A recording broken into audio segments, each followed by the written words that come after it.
SEC spring meetings wrapping up in Destin and massive changes coming to the landscape of college football. Could the SEC and South Carolina break apart of the NCAA? And if they do, why it could be a blessing in disguise for South Carolina. Locked on Gamecock starts right now.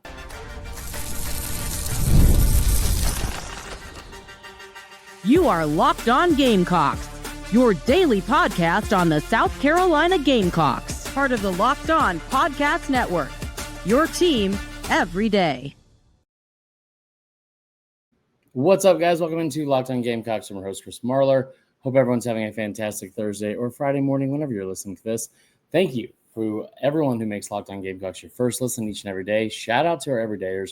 Remember, we're a free and available podcast wherever you get your podcasts, as well as on YouTube. Part of the Locked On Podcast Network, your team every day. Today's episode brought to you by our friends at FanDuel. And there's no better time to sign up with FanDuel than right now, because right now, new customers can get $200 in bonus bets when your first $5 bet wins. Go to FanDuel.com to get started today.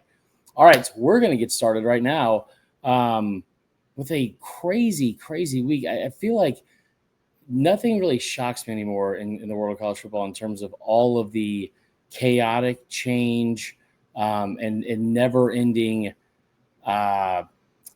rule changing, implementations of new things, going back and disregarding old things. Like it is a never-ending cycle, and it's an ever-changing landscape of college football. And it has been that way for like 4 or 5 years. Now, the last several years, I feel like every summer, every offseason, there's one phrase or topic or whatever that gets beaten into our heads and beaten like a dead horse here. It's been NIL, it's been the transfer portal, it's been realignment, it's been expansion, and now this year, SEC scheduling. I had no idea that this many people had this many feelings about the SEC scheduling 8 conference game versus 9. That has been at the forefront of pretty much every single conversation with Greg Sankey, as well as the coaches that are down in Destin this week. Now, the other part that came from that is a very, very direct statement from Greg Sankey, who said on Wednesday, there's a chance that if things continue the way they're continuing and the way that the SEC and Big Ten have kind of pulled away from the other conferences, there's no need for the NCAA. And so there's a chance the SEC could break away from that, as well as the Big Ten, and maybe the rest of the Power 4 conferences as well, because the NCAA is no longer needed. Now, there's a lot of things I wish would stop changing about the sport, because I love this sport, and I don't think it's being ruined. I think that's very dramatic, but I am tired of seeing so much change at every possible moment. That being said, if the SEC leaves the NCAA and goes and starts their own venture, whether it's with the Big Ten or whatever, you talk about the scheduling changes and some things we're going to talk about here in a second with like a yearly or annual game against Big Ten teams the SEC could set up. If they do that, it could be a blessing in disguise for South Carolina. If you think about it, South Carolina came into this conference in '92 with Arkansas, and it wasn't great. It wasn't great. They made sense geographically.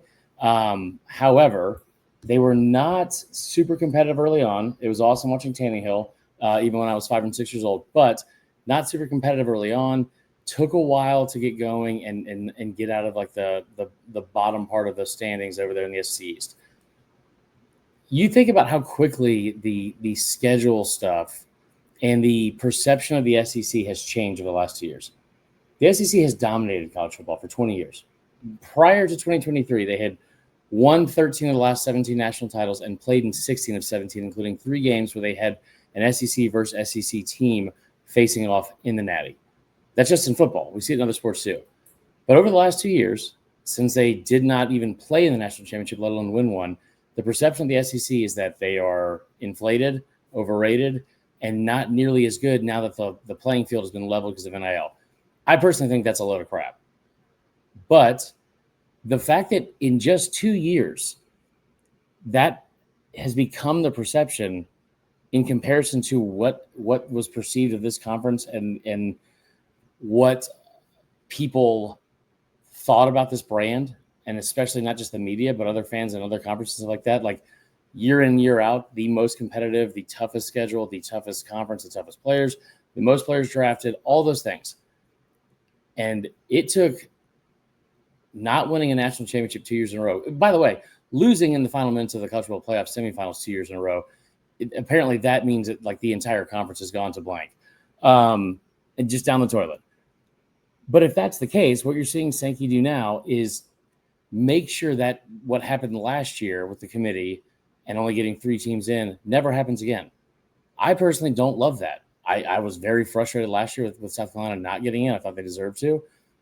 But I don't know if forcing 4 automatic bids from this conference is also the right thing to do. That being said, the prisoner of the moment overreaction that we saw from around the country that this is the new norm for the SEC after just 2 years, you think about how quickly, and in this case, I feel like it's inaccurate. It's a false, misguided view of the conference. But now the Big Ten is being talked about in the same way the SEC was. What has gone in parallel in the timing of these changes is the emergence of South Carolina and Shane Beamer. And if you are talking about going into a new frontier of what college football can become and leaving the NCAA, starting a conference with the Big Ten, not starting a conference with the Big Ten, but doing an annual like back and forth, not an exhibition game, but they want to have 9 conference games in each, and then the 10th Power 4 opponent would end up being a yearly game against the Big Ten, kind of like a playing game. Now, South Carolina might not be a part of that because they already have a built-in game against Clemson, but if you're going into this new identity of what SEC and college football will be, you're going into it in not the same South Carolina you were years ago. Not the doormat, not the basement dweller, not Will Muschamp South Carolina, not the 2-8 2020 South Carolina, like none of that. You're one of the better and more prominent and relevant programs in the entire country. So if this does end up happening, in the past, I feel like I picture it like if you're going back to school and you're trying to figure out where you're going to sit at lunch. I feel like a lot of times in the past, South Carolina was probably not at the cool kids table. Moving forward, if these are the kind of changes that are going to be made, and you talk about like how quickly conference teams, coaches, the identity and perception of all those have changed, South Carolina is right up there with all of those teams in terms of relevance, dominance, and also being able to have a seat at the table. And I think that's the biggest thing. They didn't get one last year, but with the new structures in place, they will almost certainly have an opportunity every single year to have a seat at the table. We're going to talk about that when we come back from break and the new structure of the playoff format. What could also happen, like I said, with the 9-game conference schedule, what would that mean for the rest of the conference as well as South Carolina? And even more news from Greg Sankey and some reports from SEC spring meetings down in Destin. We'll hit that up when we get back. Before we go, we want to remind you of our friends at FanDuel. The NBA playoffs are in full swing. There's a big Game 5 tonight between Indiana and New York. And now is a better time than ever to make sure you are partnering with FanDuel and going over to FanDuel.com, because every night delivers highlight-worthy performances, major momentum shifts, and can't-miss moments, whether it's a game-winning shot or breakout player. There's never been a better time to get on the action. FanDuel makes it easy to stay in the game before tip-off and live. With player props, performance trends, and same-game parlays, fans have more ways than ever to play smart and, more importantly, win big. Listen, I personally love every single live bet option that's right at your fingertips. You can bet player props. You can bet over-under. You can bet the spread. You can bet quarters. You can bet next point if you want to.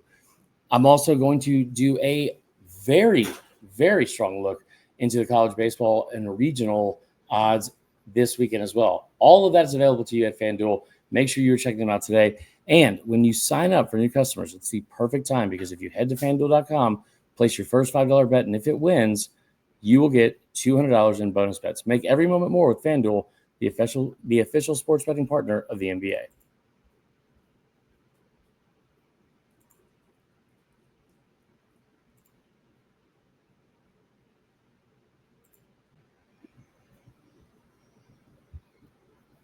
All right, we're back with more Locked On Gamecocks, talking SEC spring meetings. We're also going to have a interview with Mike Bratton, our good buddy SEC Mike, who was down there all week, pretending to work for sure, mainly just being at the beach. But we'll have him on later in the week as well.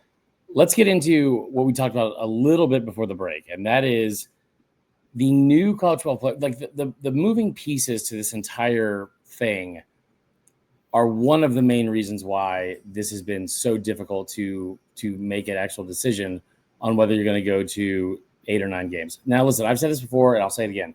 There's no reason to go to 9 games. If it ain't broke, don't fix it. And 2 years as a sample size versus 20 does not really, in my opinion, warrant conforming to what other conferences are doing just so you get 4 teams in the playoff.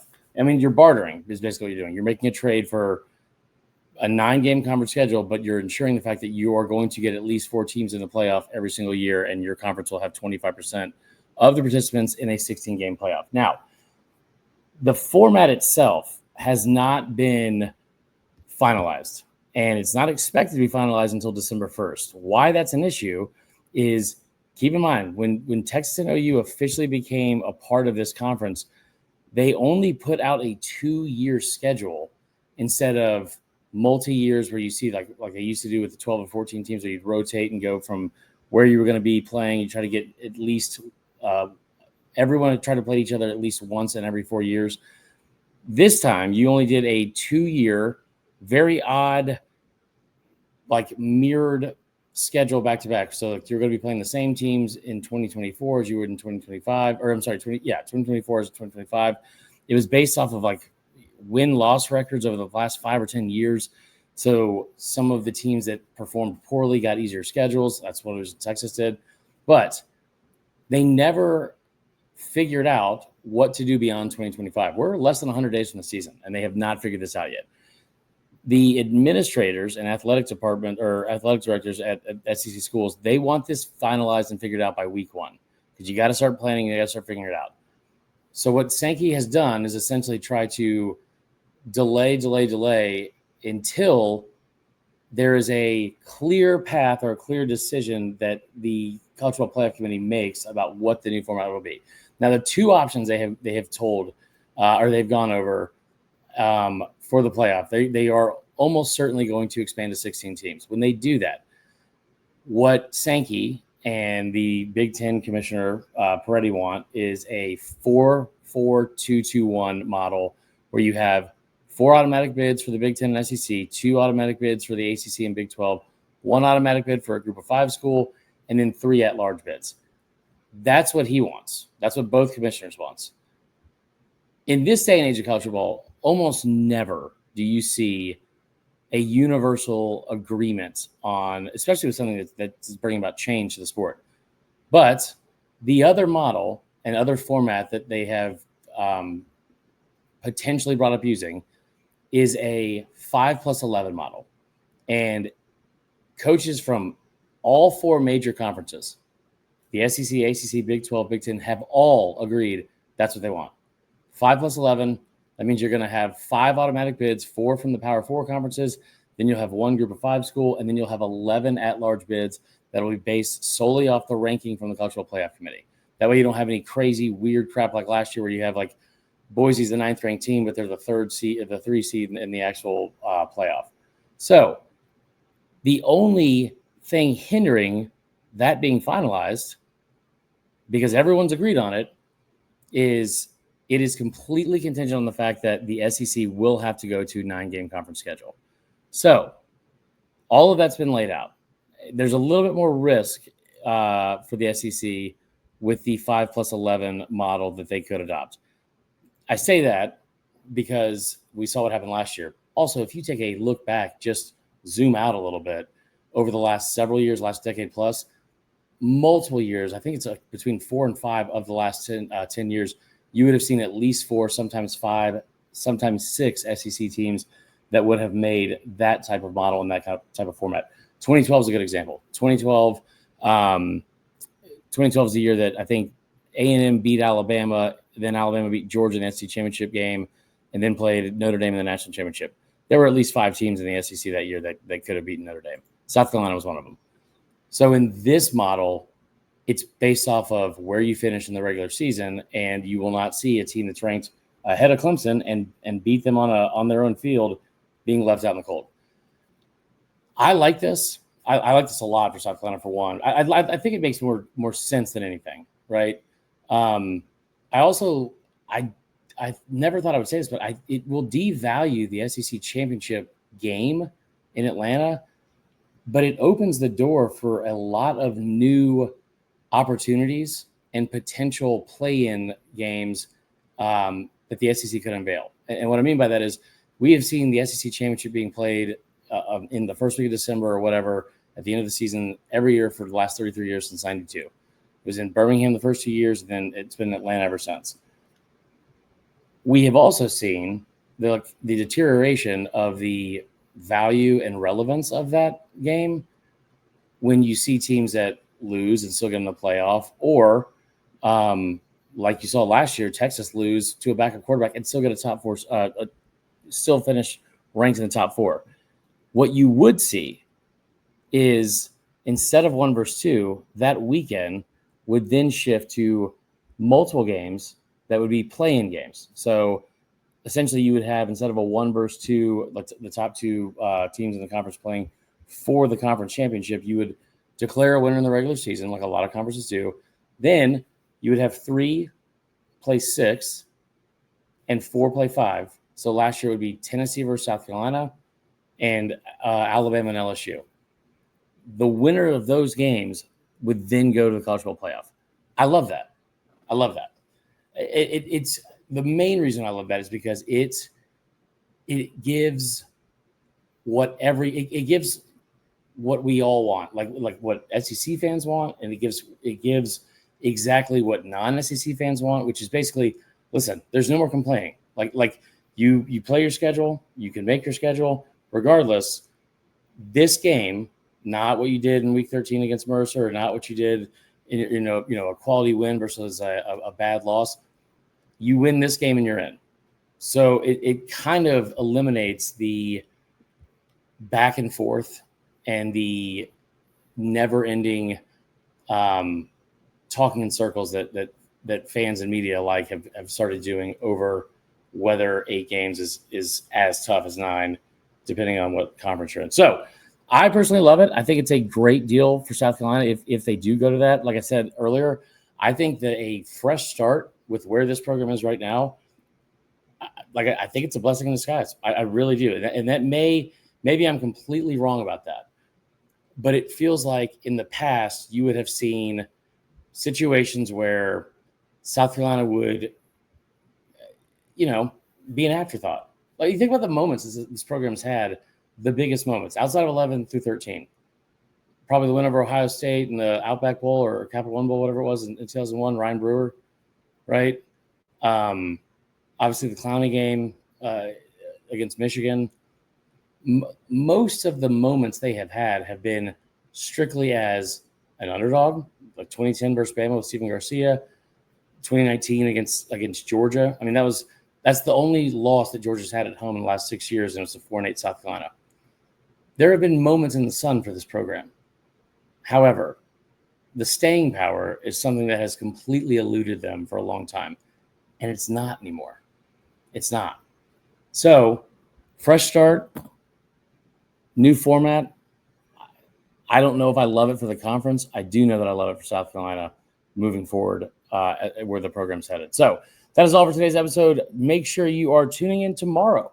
We have a good show for you, going over the latest in recruiting. Big recruiting weekend this weekend in Columbia.